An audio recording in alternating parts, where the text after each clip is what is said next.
Hey, Red Pill Dad. So, I know I touched briefly on the Cash Patel JRE interview in my last video.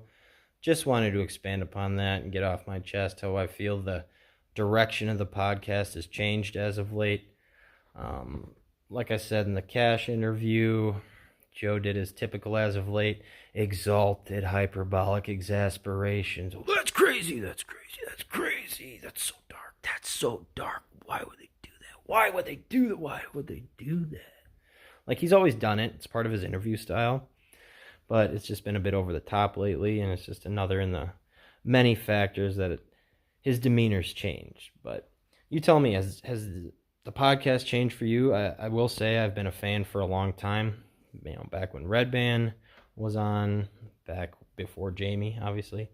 When Eddie Bravo would come on all the time, they'd talk crazy conspiracy bullshit, and Egypt and aliens and government and Alex Jones and all sorts of crazy shit. DMT trips and the meaning of life. It's like, that's the podcast I wanted to listen to.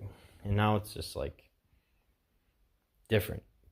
It's like, look at the last 20, 30 episodes. So several come to mind. It's like the Bono episode, the Fareed Zahari episode, the Cash episode, just like total waste of time. The Tom Segura episode, the Jimmy Carr episode, just fart-smelling tales of how awesome it is to be a top 250 comedy assassin in Austin.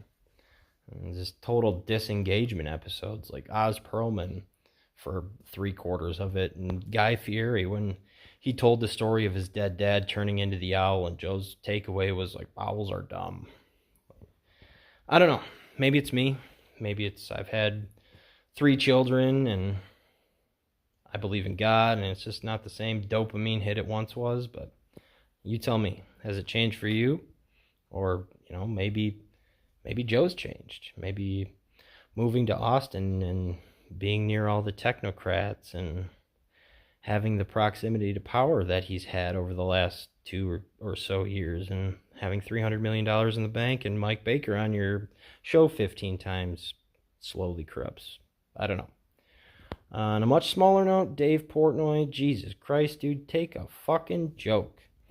Like, you're not Benjamin Netanyahu, you're not his right-hand man, you're not the burden bearer for all of Israel.